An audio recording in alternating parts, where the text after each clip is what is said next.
கர்த்தருக்குள் அன்பான தேவ பிள்ளைகளே, ஆண்டவரும் இரட்சகருமாகிய இயேசு கிறிஸ்துவின் நாமத்தில் உங்களுக்கு என் அன்பின் வாழ்த்துக்கள். உங்களை எல்லாம் இந்த அரைஸ் ஃபார் கிரைஸ்ட் மினிஸ்ட்ரி என்ற யூடியூப் சேனல் மூலமாய் கண்டு சந்திப்பதில் நான் மிக்க மகிழ்ச்சி அடைகிறேன். இந்த நல்ல நாளிலேயும் சங்கீதம் 35 அதனுடைய 13வது வசனத்தை வாசிக்கிறேன். அவர்கள் வியாதியாய் இருந்தபோது ரெட்டு என் உடுப்பாய் இருந்தது. நான் உபவாசத்தால் என் ஆத்துமாவை உபத்திரவப்படுத்தினேன். என் ஜெபம் என் மடியிலே திரும்பி வந்தது என்று எழுதியிருக்கிறது. இன்னைக்கு மெசேஜோடைய தலைப்பு என்ன தெரியுமாங்க? உடும்பு பிடின்னு நான் பேச விரும்புகிறேன். அநேகர் கேட்பீங்க, பிரதர் டாபிக் எல்லாம் வித்தியாசமாக இருக்குதுன்னு. அப்படியாவது சொல்லி நீங்கள் திருந்துவீங்கன்னு சொல்லி தான் நான் இதை பேசுகிறேன். தாவீது சொல்கிறாரு, என் ஜெபம் என் மடியிலே திரும்பி வந்ததுன்னு. அப்படின்னா என்ன அர்த்தம் தெரியுமா? என் ஜெபத்துக்கு கர்த்தர் பதில் தரலன்னு சொல்லி தாவீது சொல்கிறார். ஏன் அப்படி சொல்கிறார் தெரியுமா? பாவத்தினாலே வந்த ஒரு மகன் தாவீதுக்கு இருக்கிறான். அவன் வியாதியாக இருந்தபோது அவன் உபவாசம் இருந்து கர்த்தரிடத்திலே பயங்கரமாக போராடுறான்.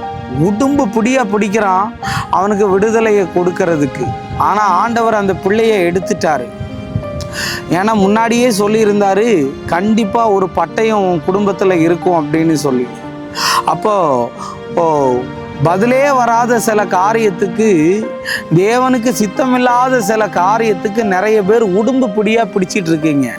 அதுக்கு பதிலே வராது. இந்த பையனை தான் நான் கட்டுவேன், இந்த பொண்ணை தான் நான் கட்டுவேன், நான் சொல்கிறது தான் சரியாக இருக்கும், ஆண்டவர் என்கிட்ட பேசிட்டாரு இப்படின்னு நீ உடும்பு பிடித்து கொண்டு நின்றால் பாதிக்கப்படுகிறது வேற யாரும் இல்லை, நீயாக தான் இருப்ப.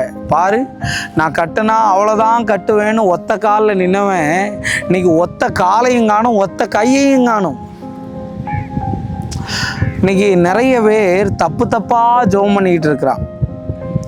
நிறைய பேர் இன்னைக்கு பயங்கரமான நினைச்சதை சாதிக்கணும்னு உடும்பு பிடியா இருக்கிறான். உடும்பு பிடிச்சா ஒருத்தனை விடுமா? விடவே விடாது. அதனால தான் என் மெசேஜுக்கு சொன்னேன், உடும்பு பிடின்னு. தாவீது சொல்றாரு, என் ஜெபம் என் மடியிலே திரும்பி வந்ததுன்னு. அநேக பிள்ளைகள் என்னிடத்துல வந்து கேட்குறாங்க, ஆனால் இந்த பையனை கல்யாணம் பண்ணுனா நல்லா இருக்குமா, இந்த பொண்ணை கல்யாணம் பண்ணுனா நல்லா இருக்குமா அப்படின்னு. நான் லவ் பண்ணுறதை என்கரேஜ் பண்ணுறதும் இல்லை, அதை நான் ஏற்றுக்கிறதும் இல்லை. அதனால் யாராவது பையனையோ பொண்ணையோ நீ லவ் பண்ணிக்கிட்டு இருந்தா அது இப்பொழுது புட்டுக்கிட்டு போயிடும் இயேசுவின் நாமத்தினால. ஒரு நாள் நிஷாந்தான மெசேஜை கேட்க மாட்டேன், இன்னைக்கு போய் கேட்குற, இப்படி சொல்லிட்டாரேன்னு நீ சொல்கிறியா? யாரையாவது பார்த்து வச்சிருக்கிறேன், அப்பா அம்மாட்ட சொல்லி நான் கல்யாணம் பண்ணிக்கிறேன்னு. பெற்றோர்களே, உங்களை சம்மதிக்க வச்சாலும் இது தேவ சித்தமானு பாருங்க. நிறைய பிள்ளைகள் எனக்கு தெரியும், வேதனையோடு சொல்கிறேன். கல்யாணத்துக்கு முன்னாடி ஒரு பிள்ளை வந்து என்கிட்ட ஆலோசனை கேட்குறா, இந்த பொண்ணை இந்த பையனை நான் கல்யாணம் பண்ணிக்கலாமான்னு. ஆவியானவர் சொல்கிறாரு, அவனை நீ கல்யாணம் பண்ணாத, வாழ்க்கையில் கஷ்டப்படுவேன்னு. எனக்கு பிடிச்சிருக்கு, நான் கஷ்டப்பட்டாலும் பரவாயில்லன்னு. 6 மாதம் கழித்து என்னை பார்க்க வந்தபோது, அண்ணா உங்களுக்கு ஒரு கிஃப்ட்டு தந்திருக்கேன், கிஃப்ட்டு கொண்டு வந்திருக்கிறேன். நான் நினச்சா அவள் கன்சீவ் ஆகிட்டா போல், அதை சொல்ல தான் வந்திருக்கான்னு.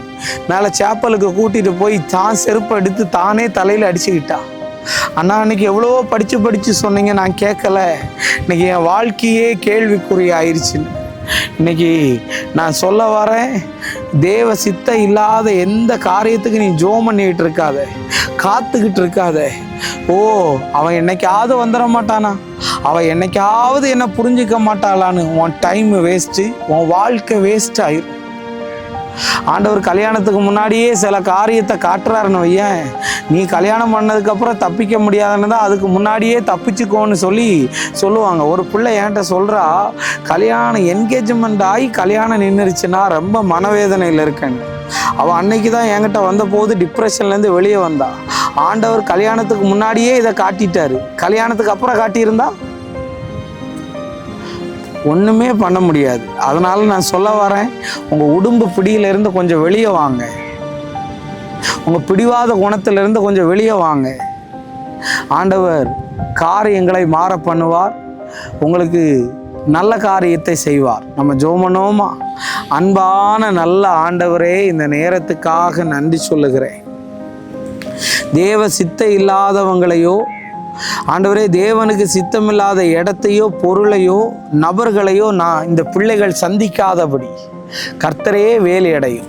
இயேசுவின் நாமத்தில் வேண்டுகிறேன் நல்ல பிதாவே. ஆமேன், ஆமேன். God bless you. கர்த்தர் உங்களை ஆசீர்வதிப்பார்.